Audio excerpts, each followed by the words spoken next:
ओम परम तत्वाय नारायणाय गुरुभ्यो नमः। भाइयों बहनों, बच्चों को मेरा प्यार और बड़े बुजुर्गों को मेरा प्रणाम। आप सभी मेरे साथ बोलिए श्री राम जय राम जय जय राम, श्री राम जय राम जय जय राम।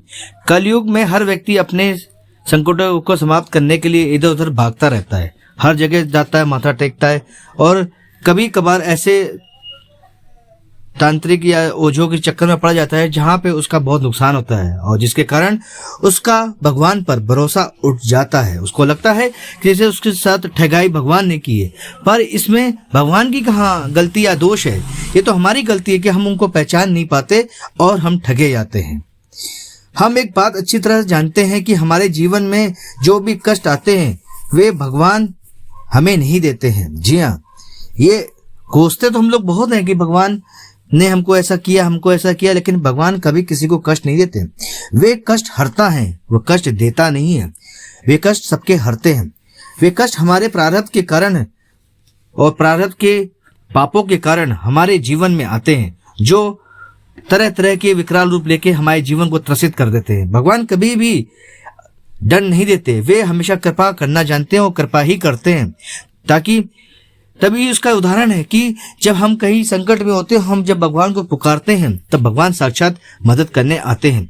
वे अपने भक्तों पर तुरंत कृपा कर देते हैं और कर्म दंड को अपने जो आप भोगते हैं वो तो आपको भोगना ही पड़ेगा, पर कहीं आप चाहते हैं कि आपके पाप कर्म को नष्ट करने के लिए तो एक ही शक्ति है जो सिर्फ आपके पाप कर्म के असर को या आपके पाप कर्म को नष्ट करने के लिए सिर्फ नाम महाराज का ही आपको सहारा लेना पड़ेगा। नाम महाराज में इतनी शक्ति, इतनी ऊर्जा है, इतना उसका विकराल रूप है कि वो आपके घोर से घोर पापों को नष्ट कर देता है।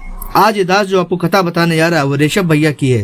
कैसे उनके ऊपर संकट आया और संकट हरता ने कैसे उनके संकट हरे। अगर आप सनातनी हो, हिंदू पर गर्व करते हैं तो कृपया आपका चैनल पवन पुत्र हनुमान को लाइक शेयर सब्सक्राइब जरूर कर ले, बेल आइकन जरूर बजा दें ताकि नए से नए वीडियो का नोटिफिकेशन आपको मिलता रहे। और प्लीज लास्ट तक वीडियो जरूर देखा करें ताकि आपको पूरा रोचक घटनाओं के बारे में विवरण भी मिले। प्लीज शेयर और सब्सक्राइब जरूर कर लें ताकि जिनके पास समस्या हो शायद वह मेरा वीडियो देख के उनके जीवन में कुछ परिवर्तन आए। और प्लीज सब्सक्राइब जरूर करें ताकि इस दास को बल मिले कि आपको उसके वीडियो अच्छे लग रहे हैं। ऋषभ जी बताते हैं कि कैसे सीताराम के जाप ने मेरे जीवन में बदल दिया। वे बचपन से ही सीताराम का जाप करते आ रहे थे और शायद नाम जप की वजह से ही उनके जीवन में कष्टों जो आए भी वो समस्याओं का निदान जल्दी हो गया और पता भी उनको नहीं चला। वे बताते हैं वे अपने परिवार में अकेले कार्य करने वाले हैं और जॉब की वजह से अक्सर वो घर से बाहर ही रहते हैं। एक दिन उनके पास उनकी मम्मी का फोन आया कि तुम्हारे पापा की तबीयत बहुत खराब है और वो बता रहे थे कि अक्सर उनको मम्मी उनकी बताई थी कि अक्सर उनको चलने में सीने में दर्द होता है। मैंने सोचा कि शायद गैस की प्रॉब्लम होगी तो मैंने अपनी माँ की बातों को तवज्जो नहीं दी। मैंने माँ से कहा कि माँ गैस प्रॉब्लम होगी, लेकिन लगातार मम्मा का फोन आने की वजह से मैं घबरा गया कि कुछ ना कुछ तो कुछ दिक्कत है ही पापा को। तो मैं तुरंत काम से छुट्टी लेके मैं घर आ गया। जब मैं घर आया तो मैंने पापा को डॉक्टर को दिखाया और उनका पूरा चेकअप करवाया, पर जब डॉक्टर ने अपना पूरा चेकअप करके दवा ववा लिखी तो उनको कोई आराम नहीं मिल रहा था। फिर मैंने तरह तरह के ओझाओं को भी दिखाया, शायद कोई ऊपरी साया हो या ऊपरी शक्ति हो, लेकिन तब भी इससे पैसे गंवाने के अलावा उसमें कोई और फायदा नहीं हो रहा था। बीमारी मेरे पिताजी को अच्छी तरह पकड़ लिया था, उससे उनका कोई भी दवा से फायदा नहीं हो रहा था, बल्कि समस्या उनकी दिन प्रतिदिन बढ़ती ही जा रही थी। हमारे कुछ समझ में नहीं आया था। फिर मैंने थक हार के सारे रास्ते मैं सोच रहा था कि कैसे क्या किया जाए, कोई समस्या का निदान नहीं मिल रहा है। फिर मैंने थक हार के हनुमान जी के मंदिर में गया। वहां पर मैंने कहा प्रभु से, प्रभु कोई रास्ता तो दिखाएं, कोई रास्ता तो आप दिखाएं, इस दास को कुछ तो दिखाएं, कुछ तो उजाला दिखाएं आप। फिर मुझे एक बड़े से हॉस्पिटल के बारे में पता चला। वहां मैंने डॉक्टर को दिखाया तो उनकी बीमारी पकड़ में तो आई। तभी डॉक्टर साहब ने मेरी माँ को बुलाकर बताया कि इनके इलाज के लिए 4 लाख की जरूरत पड़ेगी और इतना पैसा पहले आपको डिपॉजिट करना पड़ेगा तब इनका इलाज होगा। मेरी माँ जब मुझे यह बात बताई तो मेरे होश उड़ गए। एक आदमी कमाने वाला और कैसे वो संभाल सकता है। मैं बहुत ही मध्यम वर्गीय से भी नीचे स्तर का आदमी हूँ। मेरे लिए 4 लाख रकम बहुत बड़ी थी। मैं काफी परेशान हो गया था कि कैसे मेरे पापा ने कैसे 4 लोग को मेहनत करके पढ़ाया लिखाया, और आज ये समय आ गया है कि आज उनको जरूरत है तो मैं अपने पापा का इलाज नहीं करा पा रहा हूँ। मुझे अपने ऊपर थू थू होने लगी, मुझे अपने से घृणा होने लगी और मैं अपने आप को बहुत घृणित महसूस करने लगा। मैं उसी बीच अक्सर हनुमान जी के मंदिर सुबह चला जाता और शाम को आता, क्योंकि कोई रास्ता तो समझ में आ नहीं रहा था, कोई रास्ता भी नहीं दिख रहा था, तो करूँ क्या। मैं हर बार हनुमान जी के सामने जाता और पूरी बात कहता और फिर वहीं बैठ जाता और पूरा समय वहां उनको देखा करता, और यही मेरी दिनचर्या में था। लगभग 10 दिन हुए थे कि मैं वहां पर बैठा था, तो अचानक एक व्यक्ति मेरे पास आए और कहने लगे, अक्सर तुम मंदिर में आते हो और वहीं बैठ जाते हो, फिर हनुमान जी को एक टक देखा करते हो, क्या बात है, क्यों तुम इतने परेशान हो, क्या बात है, मुझसे कुछ बताओगे। तो कुछ ही मैं जब बातें बताने गया तो मैं रुआसा जैसा हो गया और मैंने हनुमान जी की तरफ देखते हुए बताया कि मेरी प्रॉब्लम बहुत बड़ी है, मुझे कोई समस्या का समाधान नहीं मिल रहा है, तो मैं क्या करूं। मैंने उनको फिर पूरी बात बताई और उनको बताया कि कोई अब मैं इतना भी पैसा मेरे पास है कि जो मैं पापा की सेवा कर सकूं।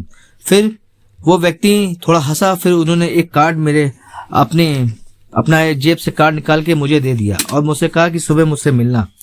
मैंने उस बात को बड़ा ध्यान नहीं दिया, मैंने अपनी इसको जेब में डाल लिया। रात में जब मैं घर आ रहा था तो मैंने उस कार्ड को अभी जेब से बाहर निकाल के देखा तो वो हमारे शहर के सबसे बड़े हॉस्पिटल का नाम उस पर लिखा था, और मैं देखा कि कार्ड में डॉक्टर हनुमान सिंह लिखा हुआ था। यह नाम देखकर मुझे बड़ा अचंभा हुआ। क्या साक्षात प्रभु मेरी मदद करने आए थे? क्या प्रभु ने मेरी पुकार सुन ली थी?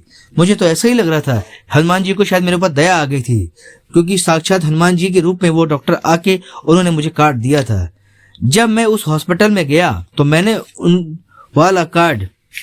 उनका कार्ड रिसेप्शनिस्ट को दिखाया तो वह रिसेप्शनिस्ट दंग रह गई, कहने लगी, ये तो हमारे हॉस्पिटल के एमडी का कार्ड है, तुम्हारे पास कैसे आया? ये तो हॉस्पिटल के ओनर है। मैं यह बात सब सुनकर दंग रह गया था कि शायद यह मेरे प्रभु की कृपा ही थी, उनको मेरे ऊपर तरस आ गया था, तभी साक्षात हनुमान जी के रूप में वो डॉक्टर आए थे मेरे पास। आप मानेंगे नहीं कि मैंने जैसे उनको दिखाया, उन्होंने मेरे पापा को पूरा चेकअप करवाया और बात में उन्होंने बताया कि उनको हार्ट की प्रॉब्लम है, जिसके कारण उनके सीने में दर्द अक्सर रहता है और उन्होंने कहा उनका ऑपरेशन करना पड़ेगा। मैंने उनके सामने फिर हाथ जोड़ के बोलने लगा, डॉक्टर साहब मेरी इतनी औकात नहीं है कि मैं उनका ऑपरेशन करा सकूं। उन्होंने कहा कि बेटा कोई चिंता की बात नहीं, मैं तुम्हारे पापा का ऑपरेशन फ्री में कर दूंगा, तुम परेशान ना हो, मैं हूं ना, मैं तुम्हारी सारी प्रॉब्लम सॉल्व कर दूंगा।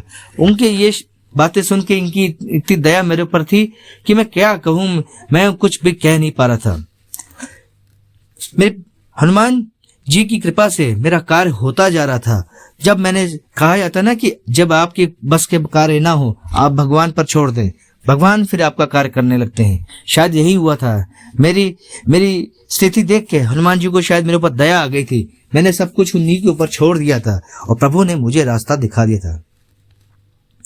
अब कोई समस्या नहीं है। पापा का ऑपरेशन बहुत सक्सेसफुल हुआ। मेरे पापा की तबीयत भी बिल्कुल ठीक हो गई। उनको नया जीवन दान हनुमान जी की कृपा से ही मिला। आज मैं भी उसी हॉस्पिटल में काम कर रहा हूँ और मेरी नौकरी भी उन्हीं ओनर साहब ने लगवाई ही। उसी हॉस्पिटल में आज मैं काम कर रहा हूँ और सकुशल अपना जीवन भी जी रहा हूँ। मेरे पिताजी की तबीयत बिल्कुल ठीक है। आज मैं इस बात को जान गया हूँ, अगर आपकी आस्था विश्वास समर्पण सही है तो प्रभु किसी न किसी रूप में आपके पास आकर आपकी समस्या या आपकी मदद जरूर करते हैं, जैसे कि मेरे साथ हुआ। जब मेरे सामने कोई भी रास्ता नहीं दिख रहा था और कुछ भी समझ में नहीं आया था, कैसे प्रभु साक्षात आके उन्होंने मेरी मदद की। तो आपने देखा कैसे प्रभु अपने भक्त को अकेला नहीं छोड़ते। समय समय पर वो कहीं ना कहीं किसी रूप में भी आकर आपकी मदद करते हैं।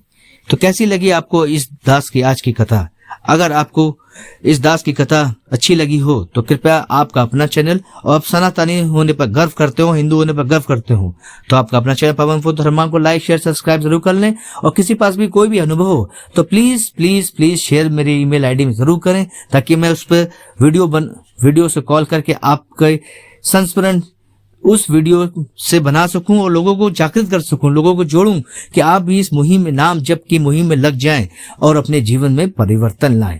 तो आज का वीडियो मैं यही समाप्त करता हूं। आप सभी मेरे साथ बोलिए, भारत माता की जय, बजरंग बली की जय, श्री रामचंद्र की जय, सीताराम की जय। बोलो नीम कलोरी बाबा की जय। जय जय श्री राम। धन्यवाद।